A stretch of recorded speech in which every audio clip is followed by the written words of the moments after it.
सहनाववतु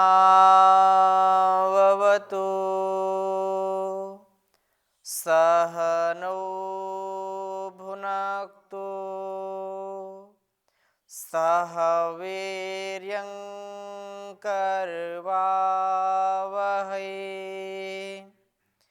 तेजस्विनावधीतमस्तु मा विद्विषावहै। ओम शांति शांति शांति। वैदिक जीवन पद्धति की इस कक्षा में आप सबका हार्दिक स्वागत है, अभिनंदन है। ऋग्वेद के प्रथम मंडल के हमने 28वें सूक्त तक स्वाध्याय किया था। आज हम 89 सूक्त के पहले मंत्र का स्वाध्याय करेंगे और संसार में हम भद्र कर्म को, अच्छे कर्म को, कल्याणकारी कर्म को करते हुए जीवन को कैसे जिएं, इस प्रकृति से हम कैसे अपने जीवन को संतुलित करें, अपने भाव विचार को कैसे व्यवस्थित रखें, उनको अवस्थित रखें उनकी मूल स्थिति में, अर्थात जो विपरीत आचरण है, प्रतिकूल आचरण है, उससे हम कैसे बचें, कैसे अपने कल्याणकारी जीवन के लिए कल्याणकारी भावों को, कल्याणकारी क्रियाओं को, कल्याणकारी सारे कर्मों को आत्मसात कर सकें, इस विषय में आज हम चर्चा करेंगे। और बहुत ही प्रसिद्ध मंत्र है आनोभद्रा क्रतुः। तो आनोभद्रा जो सूक्त है अद्भुत सूक्त है और एक बार यदि ढंग से इसको पढ़ लिया जाए, समझ लिया जाए तो हमारे जीवन के लिए बड़ा कल्याणकारी है। उसको आत्मसात करके, व्यवहार में उतार करके इस जीवन का परिष्कार हम कर सकते हैं और कोई दूसरा उपाय नहीं है। इसलिए जो मंत्र मैं आपके समक्ष प्रस्तुत करने जा रहा हूं, बहुत ही सावधानी से, गौर से, श्रद्धा के साथ सुनने का, समझने का और जीवन में जीने का, जीवन में उसको अप्लाई करने का प्रयास करना हम सबका परम कर्तव्य है। तो मैं पहले मंत्र को लिखता हूं, फिर आपके साथ चर्चा कुछ बढ़ाऊंगा आगे। ओम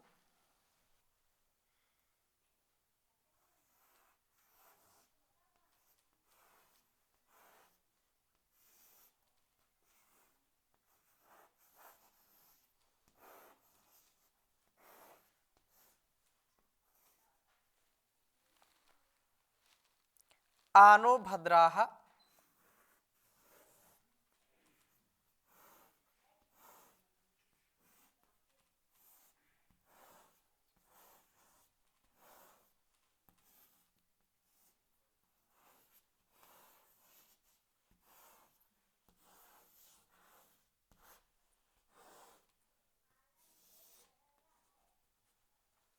आनो भद्राः क्रतवो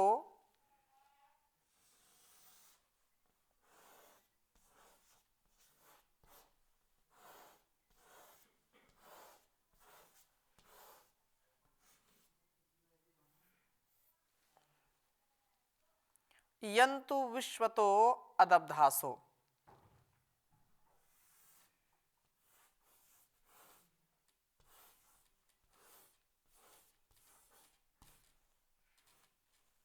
आनो भद्राः क्रतवो यन्तु विश्वतो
अदब्धासो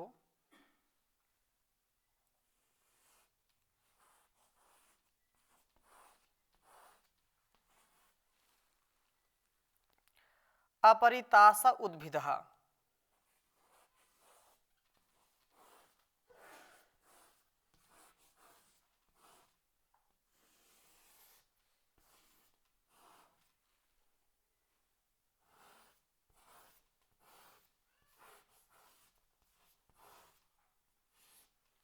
अपरितास उद्भिदः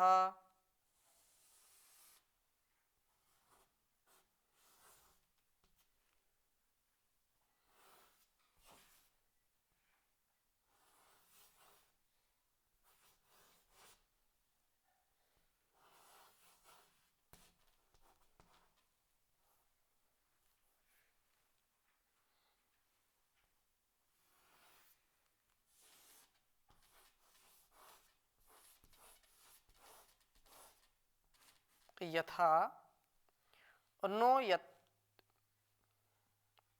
उद्भिदः देवास देवा नो यथा। थोड़ा सा ठीक कर लेंगे इसको।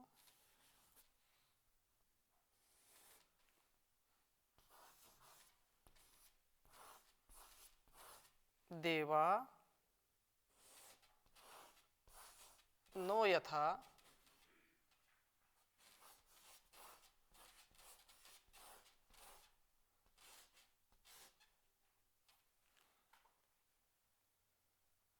सद्मिद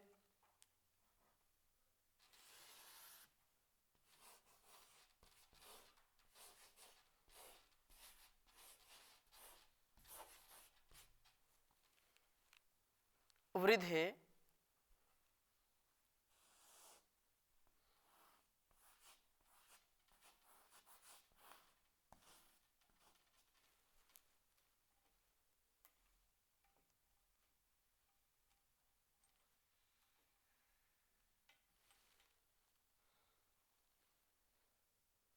असन्न प्रायो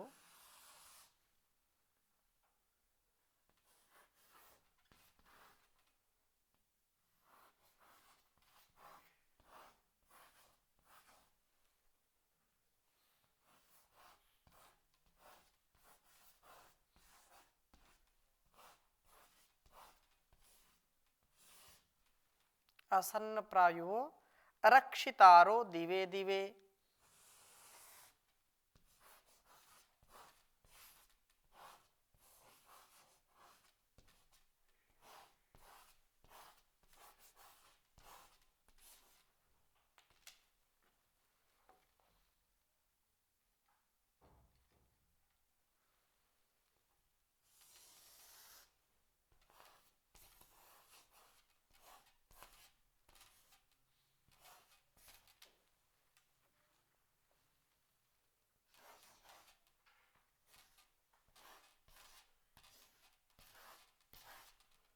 बहुत सुंदर मंत्र है, एक बार उच्चारण करेंगे। ओम आनो भद्राः क्रतवो यन्तु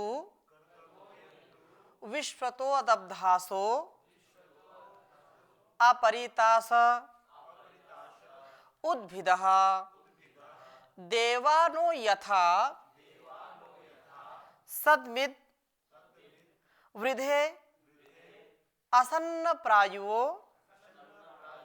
रक्षितारो दिवे दिवे।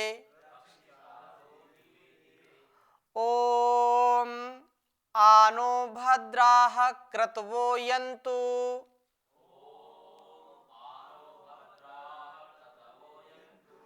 विश्वतो अदब्धासो अपरितास उद्भिदः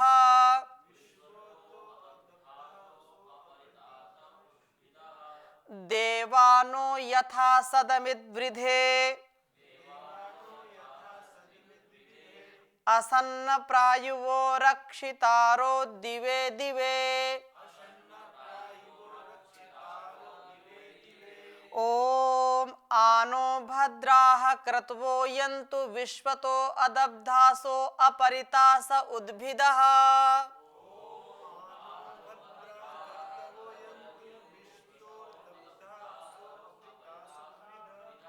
देवानो यथा सदमित वृधे असन्न प्रायुवो रक्षितारो दिवे दिवे।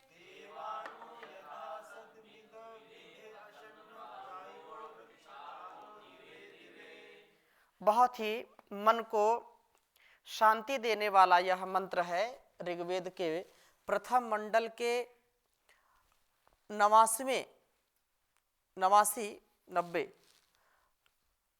इस सूक्त में बहुत ही अच्छी प्रार्थना, जो वेदों का उद्देश्य है कि हमारे जीवन में अच्छाई ही अच्छाई आए, बुराई को हम छोड़ दें, हमारे जीवन में भद्र ही भद्र हो, अभद्र ना हो, कल्याण से हमारा परिपूर्ण जीवन हो, अकल्याण को हम प्राप्त ना हो।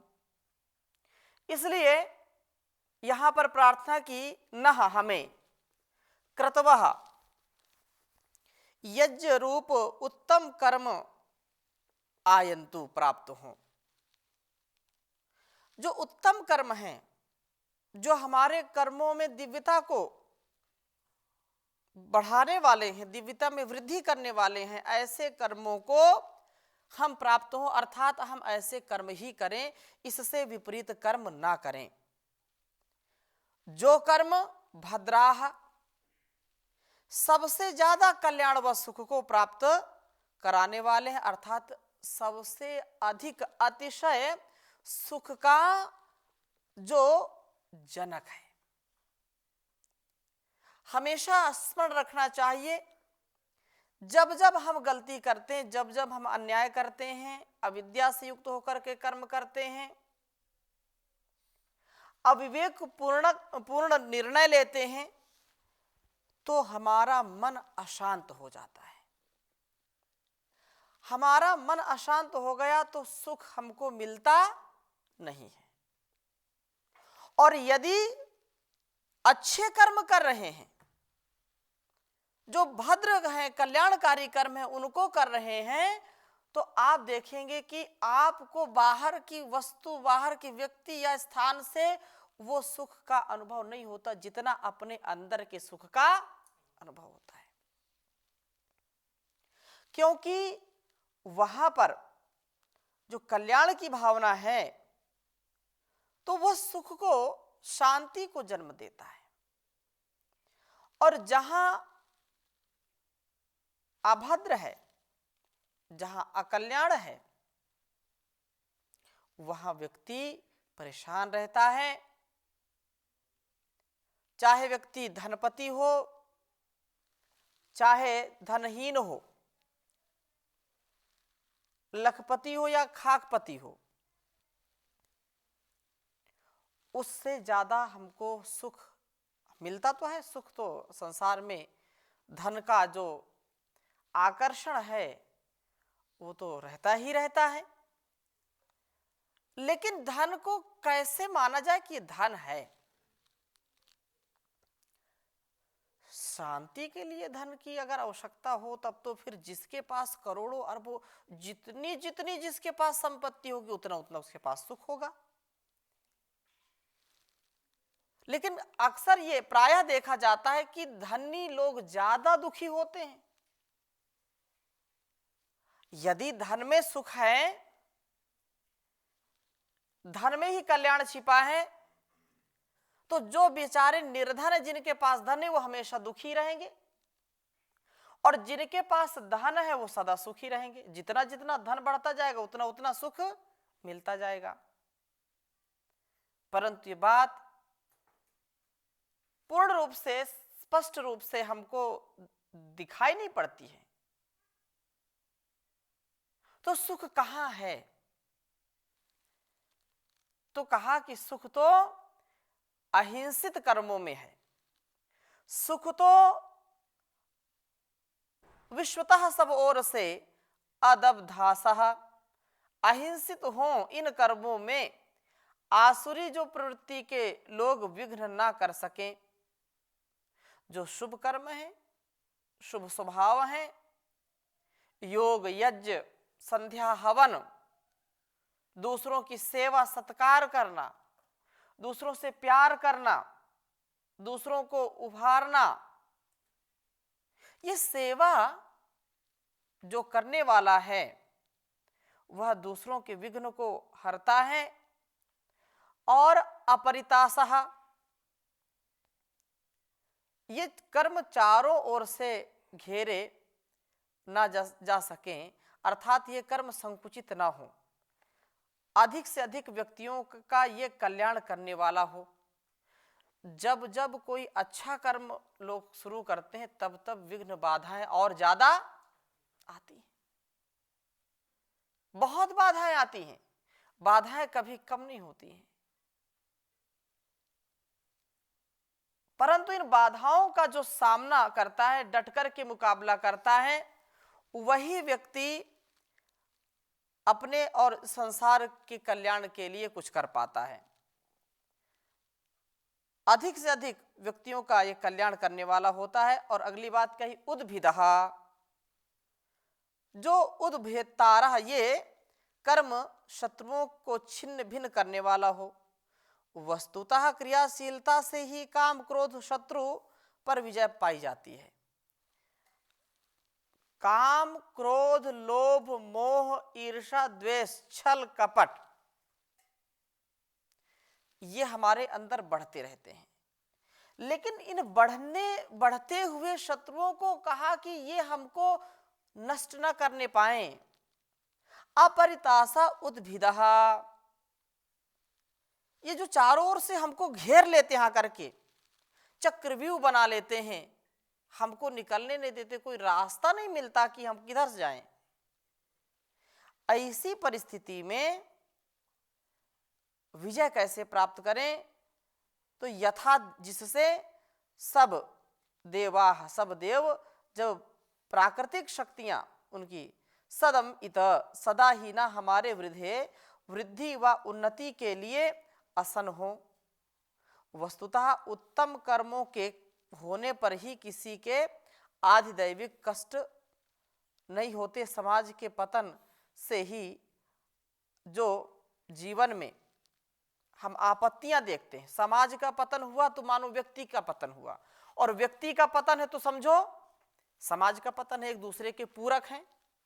मैं एक व्यक्ति नहीं, मैं राष्ट्र की अभिव्यक्ति हूं। ऐसा जिनका विचार होगा कि मेरे द्वारा किया हुआ कर्म केवल मुझको प्रभावित नहीं करता है, पूरे देश को, पूरे समाज को प्रभावित करता है, तो प्रभात में उठ करके ही हम कल्याण की भावना से ओतप्रोत हो जाएं। प्रभात में उठ करके ये प्रार्थना ही तो कर रहे हैं, आनो भद्रा कृत्वो यन्तु, हम हर प्रकार से कल्याण को प्राप्त हो। कल्याण क्या? यज्ञ रूपी जो कर्म है। उद्भिदः, ये शत्रुओं को जो छिन्न भिन्न करने वाला हो, ऐसा स्वभाव। वस्तुतः जब हम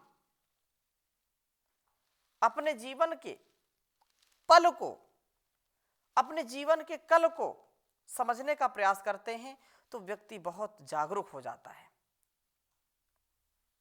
नहीं तो इतना जीवन को हम बदल देते हैं कि अकल्याण ही अकल्याण होता है, कल्याण बहुत कम मिलता है, अभद्र ही अभद्र मिलता है।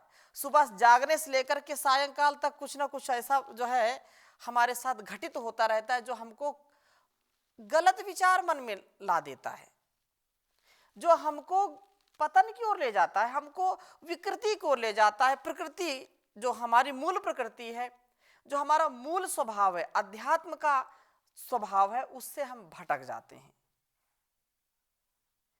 इसलिए एक क्षण की भी अपरिपक्वता, एक क्षण का भी प्रमाद हमारे जीवन के लिए हानिकारक हो सकता है और समाज के लिए भी हानिकारक हो सकता है। इसलिए संयमित, मर्यादित, व्यवस्थित जो जीवन जीते हैं वो आरंभ से लेकर के अंत तक भी वैसे ही जीते हैं। अपने माता पिता या घर में जो बड़े बुजुर्ग हैं, आप थोड़ा सा ध्यान करिए, यदि बुद्धि पर थोड़ा सा बल देंगे तो आपके सामने सैकड़ों उदाहरण ऐसे होंगे। हमसे वो ज्यादा जागरूक, हमसे ज्यादा व्यवस्थित, हमसे ज्यादा प्रसन्न होते थे, लेकिन आज की जो स्थिति है उसमें ये स्थिति नहीं है। वो तनाव है, क्रोध है, लोभ है, मोह है। इस दृष्टि से हमको वेद की शरण में आकर के, वो वेद माता की गोद में बैठ करके इन प्रार्थनाओं को करते करते अपने जीवन को वैसा बनाने का प्रयास करना चाहिए। तो कहा कि देवाः, सब देव, सब प्रकृतियां, प्राकृतिक जो शक्तियां हैं, न होने पर किसी प्रकार के जो उपद्रव हैं, जो प्रकृति हमारे अंदर की प्रकृति को ठीक करने के लिए होती है, और हम जब असावधान होते हैं तो वो प्रकृति फिर विकृति में बदल जाती है। उससे हमारे कुसंस्कार बढ़ जाते हैं जो हमको हर पल दुखी करते हैं, और हम दुखी होंगे तो अपने आसपास पड़ोस के लोगों को भी दुखी करेंगे। ये स्वाभाविक है। प्रकृतिम यान्ति भूतानि निग्रह किम करिष्यति। तो जो व्यक्ति की स्थिति होती है वो वही व्यक्ति को खींच करके ले जाती। जैसे किसी पेड़ के टहनी को आप खींचिए अपनी ओर, खींच लिया, आ गई आपके हाथ में, और जैसे छोड़ दिया वहीं पर जाकर के वो अवस्थित हो जाती है। वैसे ही ये हमारा स्वभाव भी होता है। यदि भद्र के लिए, कल्याण के लिए हम कामना करते हैं और वैसा आचरण करते हैं तो कभी हमारा अकल्याण नहीं हो सकता है। कहीं भी किसी भी परिस्थिति में हम होंगे, डटे रहेंगे, अटल रहेंगे, अचल रहेंगे। अगर मन भी पवित्र नहीं है तो शरीर को हम स्वस्थ नहीं रख सकते हैं। तो कहा क्रियाशीलता से ही काम, क्रोध आदि शत्रुओं पर विजय प्राप्ति की जा सकती है। कोई अब बोले कि नहीं मैं तो चुपचाप बैठ गया और क्रोध पर आक्रमण किया, क्रोध समाप्त हो गया, ऐसा नहीं। जब जब देश काल परिस्थिति ऐसी आएगी और उस समय यदि अपने आप को हम नियंत्रित नहीं कर पाएंगे तो क्रोध से कभी बच नहीं सकते। गलत विचार तो आते रहेंगे ना, विचारों को आप रोक नहीं सकते। विचार ऐसा स्वभाव हमारा बना देते हैं, छोटी सी एक बात में हम पूरे दिन चिंतित रहते हैं, दूसरों को भी कुछ ना कुछ जो है बोलते रहते हैं, दोष देते रहते हैं। तो ऐसी परिस्थिति में कैसे कल्याण हो? तो यहाँ पर देवाः, सब देव, सब प्राकृतिक जो शक्तियां हैं, सदम इत, सदा ही न हमारे वृद्धि के लिए, उन्नति के लिए आसन हो। वस्तुतः उत्तम कर्मों के होने पर किसी प्रकार के आधिदैविक कष्ट नहीं आते। समाज के पतन से ही आधिदैविक आपत्तियां आया करती हैं, और हमारे कल्याण के लिए जो संसार में चीजें हैं उनको अपना करके ही जीवन को हम सार्थक बना सकते हैं। हम सबके कर्म उत्तम हो, सबके स्वभाव उत्तम हो, सबकी कृति प्रकृति उत्तम होनी चाहिए। ये सूर्य आदि देव तो हमारे कल्याण के लिए ही हो। ये देवाः, विद्वान लोग भी अप्रायुवः, अपने कर्तव्य कर्म में किसी प्रकार का प्रमाद ना करें। दिवे दिवे प्रतिदिन रक्षितारः, रक्षा करने वाला, हमारी रक्षा करने वाले आप बने, रक्षा हमारी करिए। जान देकर ये हमें जो पथभ्रष्ट होने का डर है उससे हमको बचाइए। परमात्मा की कृपा दृष्टि होने पर अपने जीवन का उद्धार हम कर सकते हैं। तो पथभ्रष्ट मार्ग से हट करके जो विशेष मार्ग है, ज्ञान का मार्ग है, योग का मार्ग है, समर्पण का, श्रद्धा का मार्ग है, उस प्रशस्त जीवन का उत्कर्ष हमको करना चाहिए। अपकर्ष से हमको ऊपर उठना चाहिए। इसलिए कहा है दिवे दिवे, दिन प्रतिदिन, रोज हमें नई ऊर्जा से अपने आप को भरना पड़ेगा। पथभ्रष्ट होने से रास्ता गलत ना हम कहीं चुन लें, बोलो इसकी तो लाइन खराब हो गई, इसका रास्ता इसने बदल दिया, अच्छे रास्ते पर नहीं चल रहा।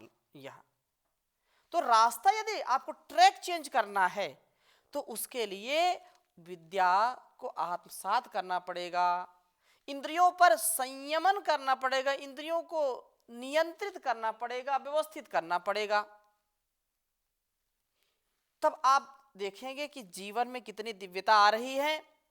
तो हमारे जो रक्षा करने वाले ये सब देव हों, प्रकृति हो, तथा सूर्य देव हमारे अनुकूल हो, प्रतिकूल न हो, क्योंकि एक व्यवस्थित लेयर से ही ये सूर्य की किरणें आती हैं, ना अधिक तेज और ना अधिक कम, ना ज्यादा ना कम, सम, जो हमारे अनुकूल है, जो इस वातावरण के अनुकूल है। तो कहा कि सूर्य आदि देव हमारे अनुकूल हों, विद्वान पुरुष ज्ञान प्रदान कर हमें पथभ्रष्ट होने से बचाएं। तो ये बहुत सुंदर प्रार्थना है कि असन्न प्रायो रक्षितारो दिवे दिवे, ये निरंतरता से करने की चीज है। एक दिन में कोई चीज होती नहीं है, एक दिन में कुछ भी नहीं होता है। तो इस प्रकार से जो बार बार लगातार अपने जीवन को आगे बढ़ाता है वही उन्नति पाता है। और बहुत ही आपने सुन रखा है, रसरी आवत जात ते सिल पर परत निशान, करत करत अभ्यास के जड़मति होत सुजान, करत करत अभ्यास के जड़मति होत सुजान, रसरियावत जात ते सिल पर परत निशान, रे कबीरा सिल पर परत निशान। इतना कठोर पत्थर होता है और इतनी कोमल सी रस्सी है, फिर भी बार बार घर्षण करने से, लगातार घर्षण करने से पत्थर को काट देती है, छांट देती है उसको। ऐसा कल्याण कब मिलेगा? तो उसके लिए हमको पुरुषार्थ करना पड़ेगा कि हम निश्चित रूप से इसको बढ़ाते जाएं, इसके लिए उद्योग करते जाएं और जीवन हमारा दिव्य बनेगा। इसमें कोई शंका हमको करनी नहीं चाहिए। तो इस मंत्र पर मैं आगे और चर्चा करूंगा, क्योंकि बहुत ही अच्छा मंत्र है, हमारे स्वभाव में ये चीजें उतरें, प्रसिद्ध मंत्र है। इसकी व्याख्या और मैं अगले कक्षा में आपके समक्ष रखूंगा। अभी इन्हीं शुभकामनाओं के साथ, शुभ भावनाओं के साथ यहीं पर विराम करते हैं। ओम शांति शांति शांति।